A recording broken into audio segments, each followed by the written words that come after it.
경영대학의 장대철이라고 합니다. 저는 이제 사회적 기업 쪽에는 이제 한 2009년 정도부터 있었고요. 현재 일자리 위원회라든가 아니면 노동부의 인증 심사를 담당하고 있는 사회적 기업 육성 전문위원회 등에서 활동하고 있고요. 제목은 무시무시한 제목이긴 한데 실제로 제가 강의 드릴 내용은 이 네 가지입니다. 첫 번째는 재무 설계라고 하는 거고요. 두 번째는 제품 설계, 세 번째는 경험 설계, 네 번째는 가격 설계입니다. 재무 설계가 뭔지를 한번 먼저 말씀을 드려볼게요. 우리가 비즈니스를 할 때 가장 중요한 거는 현금을 관리하는 겁니다. 우리는 가끔 제품을 만드는 게 제일 중요하거나 아니면 마케팅하는 게 중요하거나 아니면 생산을 하는 게 중요하다고 생각하시지만 어쨌든 기업이 굴러가기 위해서 가장 중요한 건 현금을 관리하는 거예요. 이 현금을 관리한다는 건 회계를 잘한다는 뜻은 아닙니다. 정말 내수 중에 들어오는 현금을 관리한다는 뜻이에요. 기본적으로 기업의 가치는 순현재 가치라고 생각하시면 되는데, 순현재 가치라는 건 앞으로 기업이 발생시킬 모든 현금 유입과 유출의 차이인 순현금액을 기간에 따라서 할인을 해서 현재 가치화해서 다 더했다는 뜻입니다. 지금 가지고 계시는 현금의 총액 더하기 내년에 들어오는 현금과 내년에 나가는 현금의 차이를 할인율로 나누고요. 그 내후년에 들어오는 현금의 유입과 현금의 유출의 차이, 순현금 흐름이라고 이야기하는 것을 다시 할인율로 나누어 가지고 이것들을 현재 가치화하는 것이 바로 기업의 가치입니다. 즉 여러분들이 투자를 받을 때 너희 회사는 얼마만큼의 가치가 있어 라고 이야기하는 것보다 훨씬 더 본질적인 가치를 이야기하는 거예요. 여러분들이 생각하고 있는 기업의 가치는 기본적으로 그냥 현금 흐름의 가치를 다 현재화시킨 겁니다. 따라서 여러분들이 투자를 받던 지원금을 받던 부채를 빌렸던 상관없이 현금 흐름을 관리하는 것이 핵심이에요. 현금 흐름만 잘 관리하면 기업은 생존할 수 있습니다. 그러면 현금 흐름을 관리하려고 하면 무엇을 해야 되는가가 제일 중요하겠죠. 바로 재무 목표를 설정해야 돼요.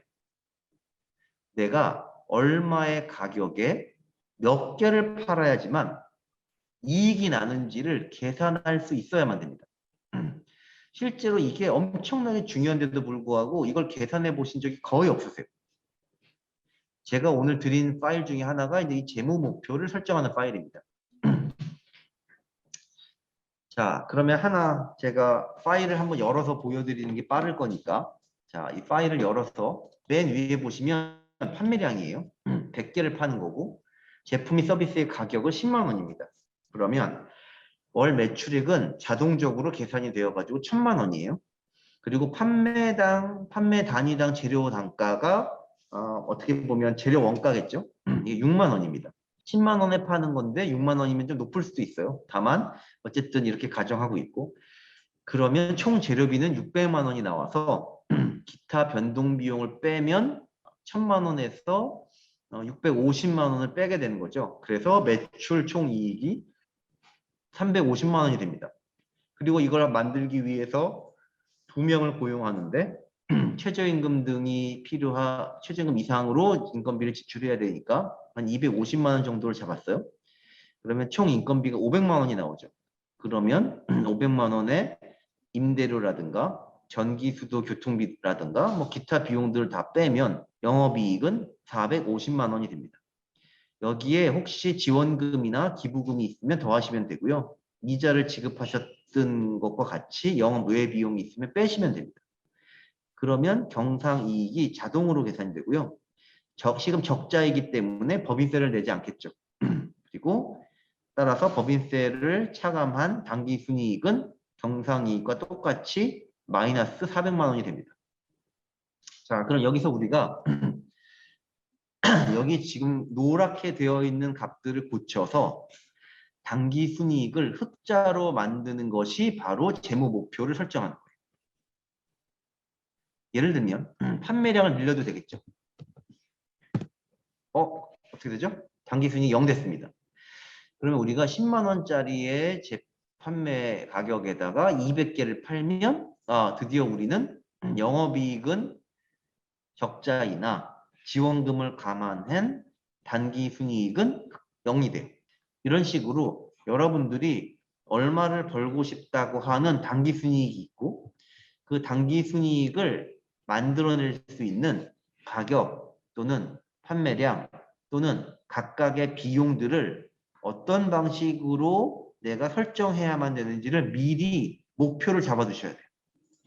그래야지 여러분들이 하고 있는 비즈니스가 여러분 생각대로 되고 있는지 생각대로 되지 않고 있는지 그래서 내가 지금 돈을 벌고 있는지 벌지 않고 있는지 현금이 들어오고 있는지 들어오지 않고 있는지를 알 수 있어요.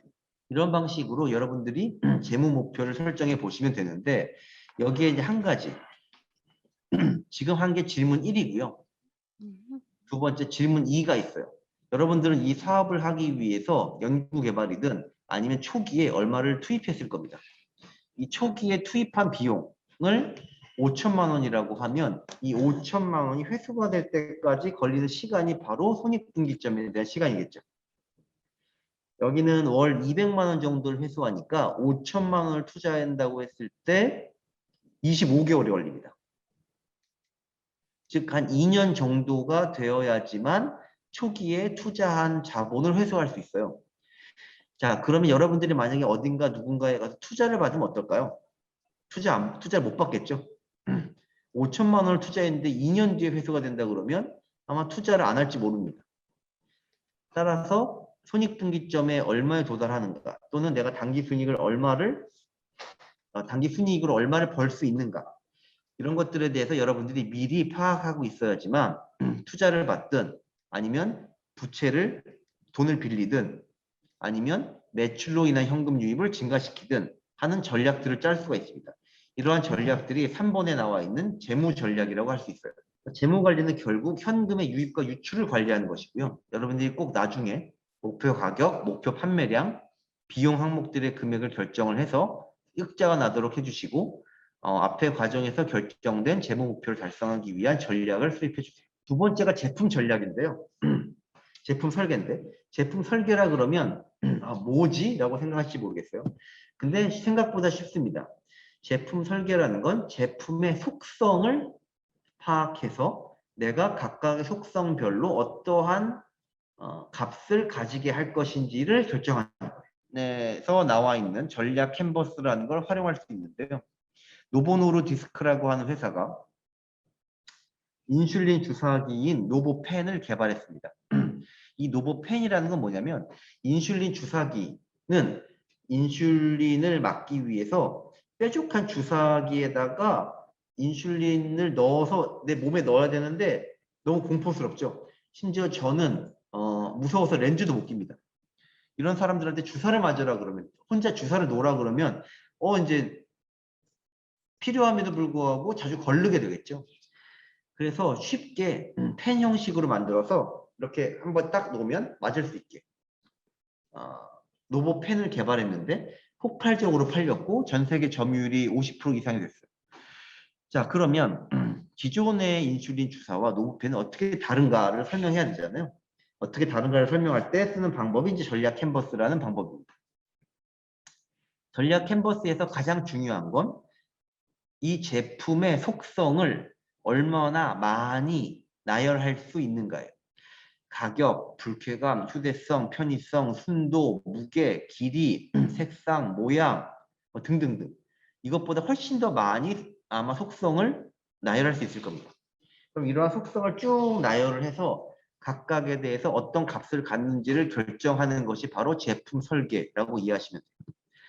따라서 제품 설계는 유사점과 차이점을 설명하는 것임과 동시에 우리가 제공하는 제품 및 서비스의 차별점을 설명하는 방식입니다. 세 번째, 경험 설계를 하게 되는데 경험 설계라는 건 뭐냐면 여러분들이 그냥 제품만 생각하시지만 소비자들은 이 제품을 볼 때부터 만질 때부터 사용하고 그 사용하는 과정에서 느끼고 버릴 때까지의 모든 과정을 소비자들이 다 겪게 됩니다.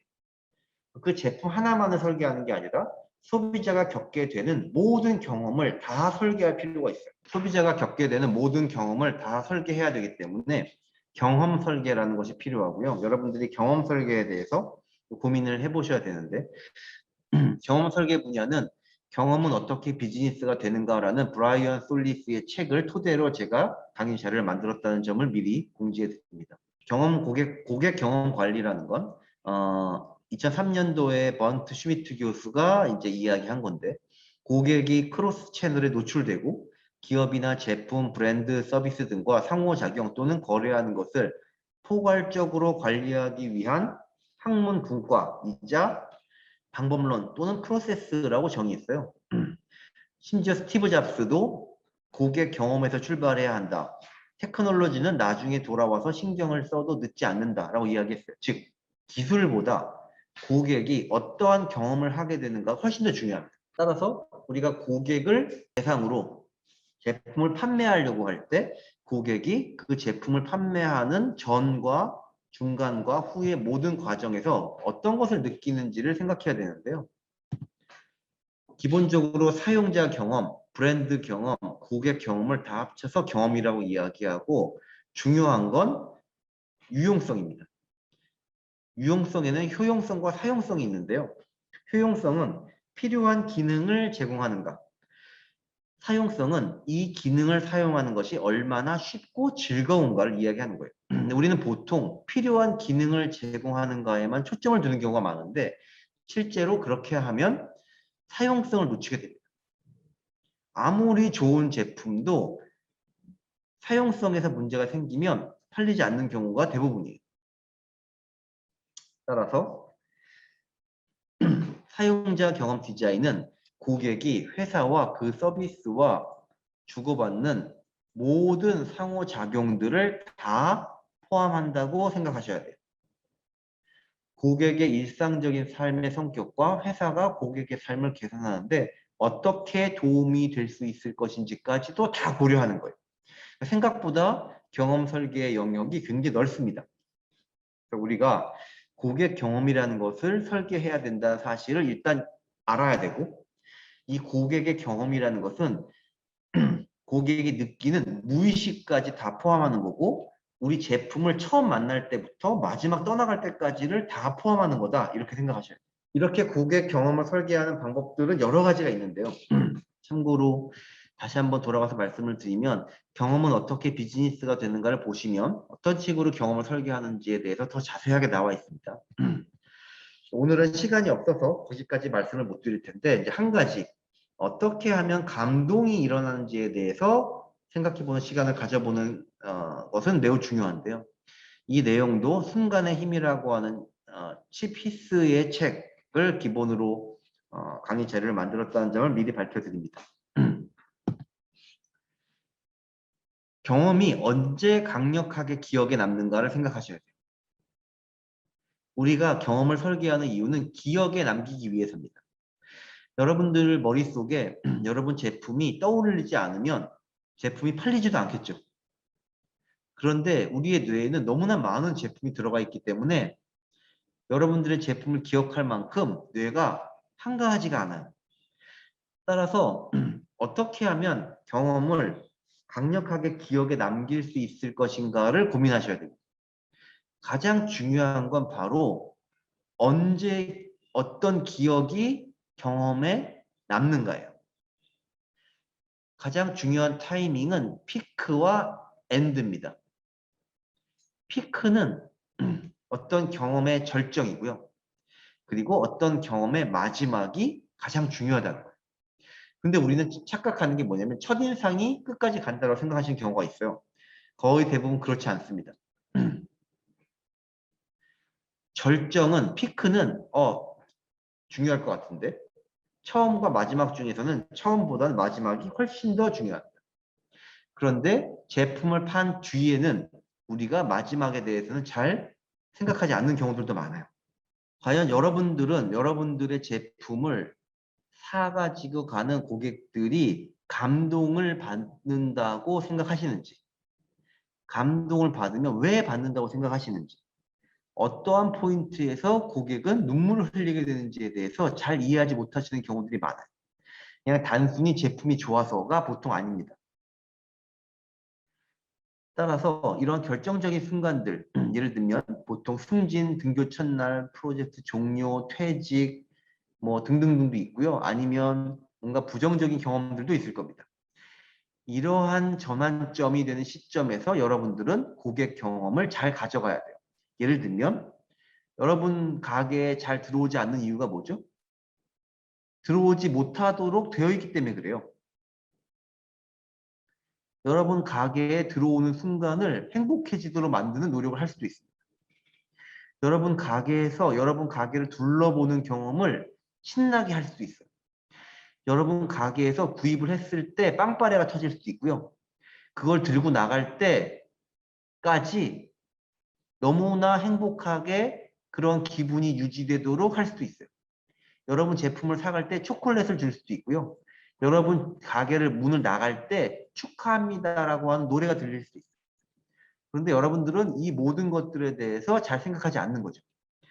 여러분들과 접점을 이루는 모든 과정에서 고객은 경험을 하게 되고 이 경험을 통해서 여러분들을 기억하게 되는데 감동을 받고 있는 순간에만 여러분들과의 관계에서 감동을 받을 때에만 그 기억이 오래 가는 겁니다. 따라서 이렇게 감동을 받는 과정은 크게 네 가지가 있어요. 첫 번째는 고양이라고 하는 거예요. 고양이라는 건 평범한 일상 속에서 감정이 고조되는 경험을 할 때 발생합니다. 만족스럽다든지 행복하다든지 기쁘다든지 즐겁다든지 의욕에 넘치는 순간들이라든지 이러한 순간들을 여러분들이 만들어낼 수 있는가가 핵심이에요. 고객이 이러한 순간을 경험할 수 있게 하는 것. 두 번째는 통찰인데 자기 욕구와 역량에 대한 성숙하고 심오한 이해 능력을 고객이 느끼게 되면 그 기억이 오래가는 겁니다.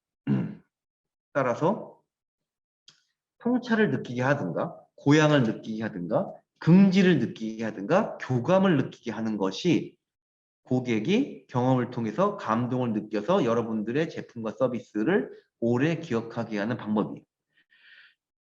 따라서 프라이드를 어떻게 느끼게 할 건지 어떻게 교감을 느끼게 할 건지 어떻게 즐겁고 행복하게 할 건지 어떻게 자기 통찰을 느끼게 할 건지에 대한 고민을 하게 하면 되는데요. 자세한 내용들은 제가 뒤에 쭉 써놨기 때문에 한번 읽어보시면 됩니다. 제가 시간 제약상 이런 부분들은 그냥 글로 정리된 것들을 전달하려고 강의 자료를 길게 만든 건데요. 고향 같은 경우에만 설명을 좀 드리면 고향을 통해서 감동을 주려면 세 가지 요소가 필요합니다. 즉 감각적 매력을 증폭시켜야 돼요. 여러분들이 이 감각, 만져지는 감각, 들리는 감각, 보이는 감각, 촉각, 후각, 청각 같은 것들을 소홀히 하시는 경우가 있는데 제품을 설계하실 때 이런 요소들을 반드시 넣으셔야 됩니다. 여러분 제품이 무거우면 비싸다고 느낍니다. 색깔 매우 중요할 수 있고요. 촉감도 매우 중요할 수 있어요. 두 번째는 위험 보상을 높이는 건데요. 긴장감을 조성했다가 풀리는 과정이 있으면 기쁨을 느낍니다. 즉 너무나 편안하게만 하는 것도 여러분들의 제품을 에 대한 감동을 높이는 방법이 아니에요. 그리고 세 번째가 각본을 깨트리는 것, 즉 기대하는 것을 무너뜨리는 것이 필요해요. 어떤 특정한 분야에서는 깜짝 놀라게 하는 경험을 하게 하셔야 돼요. 따라서 트립 어드바이저의 호텔 리뷰에 관한 연구에 의하면 뜻밖의 즐거움을 경험한 고객은 94%가 호텔을 추천하는데요. 매우 만족스럽다고 한 고객은 추천 의사가 60%에 불과해요. 전반적으로 모든 경험을 좋게 하는 것도 중요하지만 이렇게 뜻밖의 즐거움, 뜻밖의 감동적인 포인트를 꼭 만드셔야 돼요. 그게 아주 사소한 거라도 고객들은 매우 행복해하고 그 경험을 오랫동안 가져갑니다. 자, 그러면 이제 네 번째, 가격을 설계해야 하는 것이 필요합니다. 재무 설계에서 가장 중요한 핵심적인 포인트가 뭐였냐면 판매량도 있겠지만 가격이었죠. 도대체 가격을 어떻게 결정하는가에 대해서 여러분들이 깊이 있게 생각을 안 해보셨을 것 같아요. 어렵다고는 생각하셨겠지만 실제로 생각하기가 쉽지가 않습니다. 따라서 가격을 설계하는 것에 대해서 이제 말씀을 드리려고 하는데요. 가격 설계 부분은 프라이싱이라고 하는 책이고 헤르만 지몬이라는 컨설턴트가 쓴 책의 내용을 토대로 만들었다는 점을 미리 밝혀줍니다. 가격을 설계하기 위해서는 세 가지 가격의 개념을 먼저 이해하셔야 되고, 아니 가격의 개념이 뭔지 모르신다라고 생각하지 않지만 여러분 생각과는 또 다른 의미들이 있습니다.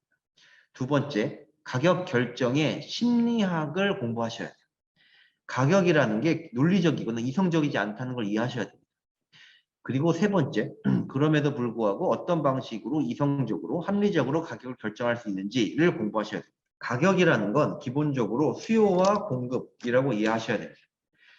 수요와 공급의 균형을 맞추는 게 가격이기 때문에 수요가 많으면 가격이 올라가고 공급이 많으면 가격이 떨어지게 되겠죠. 그리고 이러한 가격은 희소성을 나타내고 있다는 점을 꼭 기억하셔야 돼요. 우리가 가격을 높이지 못하는 이유는 우리 제품이 희소하지 않기 때문입니다. 우리 제품이 희소해야지만 가격을 높일 수 있는 거예요. 그리고 중요한 포인트 중에 하나가 뭐냐면 가격은 고정되어 있지 않다는 겁니다. 우리는 가격을 항상 유동적인 가격이라고 생각하셔야 돼요. 그리고 마지막으로 제일 중요한 건 역시 가격은 고객이 느끼는 가치입니다.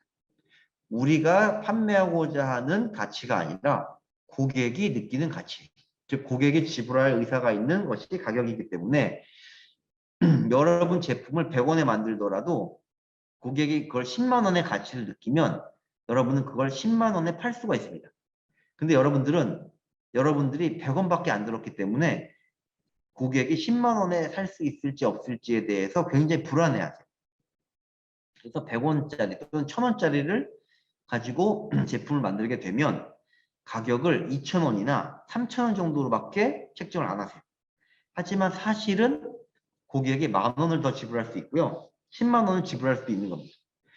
따라서 가격 결정의 핵심은 고객이 얼마의 가치를 가지고 있는가를 확인하는 과정입니다. 그걸 우리가 지불 용의 가격이라고 해서 willingness to pay라고 부릅니다. 실제 가격은 매우 다양한 방식으로 제시가 되고 있다는 점을 아마 보시면 아실 수 있을 거예요. 자, 그러면 이러한 경우에 과연 가격을 인상하는 게 좋을까요? 판매량을 증가시키는 방법이 좋을까요?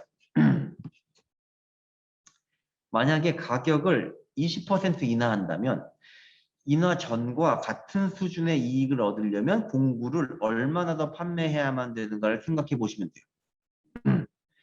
판매량을 2배를 증가시켜야 됩니다. 가격은 20%밖에 인하 안 했지만 판매량은 2배를 증가시켜야 돼요. 아래쪽에 표에 보시면 그게 나타나 있는데요. 초기 상태가 가격이 100이고요. 판매량이 100만이고요. 20%를 가격을 인하하고 동일한 이익을 거두려면, 동일한 이익이라는 건 맨 마지막 줄에 이익을 이야기합니다. 이 동일한 이익을 거두려면 가격이 80이 됐고요. 판매량은 200만이 돼야 돼요. 그런데 보통은 판매량이 2배까지 뛰는 현상은 현실적이지 않습니다. 이 현실적이지 않다는 건 수요의 가격 탄력성을 통해서 이미 결정이 되어 있는데요. 많은 부분. 판매량의 변화가 가격의 변화랑 어떠한 관계를 갖고 있는지를 이야기하는 게 수요의 가격 탄력성이에요. 아마 경제학을 공부하셨으면 이해하실 수 있겠지만 그렇지 않더라도 쉽게 생각하실 수 있는 부분이 바로 이겁니다. 가격의 변화율 분의 수량의 변화율이 가격 탄력성이에요. 즉 가격이 1% 변화할 때 수량이 1% 변화하면 가격 탄력성이 1입니다. 가격이 1% 변화할 때 수량이 10% 변화하면 가격 탄력성이 10이에요. 그런데 현실적으로는 가격 탄력성이 대부분 1과 3 사이에 있습니다. 그 얘기는 가격이 10% 변화하면 수량의 변화는 최대한 30%밖에 변화하지 않는다는 걸 이야기해요. 그리고 가격이 20% 인하됐다면 수량은 어떻게 될까요? 60% 정도 늘리는 게 최대값입니다. 즉 20% 가격을 인하해서 동일한 이익을 거둘 방법은 현실적으로 없어요. 20% 가격을 인하해서 20% 판매량이 증가하는 것이 보통의 현실의 가장 나쁜 경우 중에 하나일 텐데 그러면 적자가 발생하게 됩니다. 이익의 부분을 보면 마이너스 6이라고 나와 있죠. 따라서 우리가 생각하는 것과 다르게 가격을 인하해서 돈을 벌기는 쉽지가 않습니다. 많은 사업가들이 이익을 거두지 못하면 자꾸 가격을 인하하는 버릇이 있어요. 그런데 실제로는 가격을 인하해가지고 판매량이 증가되는 것이 굉장히 많아야 되는데 현실에서는 그런 일은 잘 벌어지지 않기 때문에 가격을 인하해가지고 판매량을 증가시켜서 돈을 버는 것은 대부분의 경우에 좋은 방법이 아닙니다. 그러면 어떻게 하면 되죠? 가격을 높여서 판매량이 줄어드는 것이 생각보다 덜 줄어들기 때문에 더 좋은 방법일 가능성이 높아요. 즉, 가격을 최대한 높이 설정하는 것을 생각하시는 게 훨씬 더 중요합니다. 뭐 가격 부분도 그렇고 앞에 부분도 제가 굉장히 빠른 속도로 진행을 하긴 했는데요. 다시 앞으로 돌아가 보면 기업의 생존을 위해서 우리는 4가지를 생각해 보셔야 됩니다. 재무, 제품, 경험, 가격. 오늘은 아주 간단하게 한 10분에서 15분 정도의 시간을 가지고 설명을 드렸는데요. 이 부분들에 대해서 조금 더 깊이 있는 공부를 하시면 앞으로 사업을 진행하시는데 많은 도움이 되실 거라고 생각을 합니다. 네, 강의는 여기서 마치겠습니다. 감사합니다.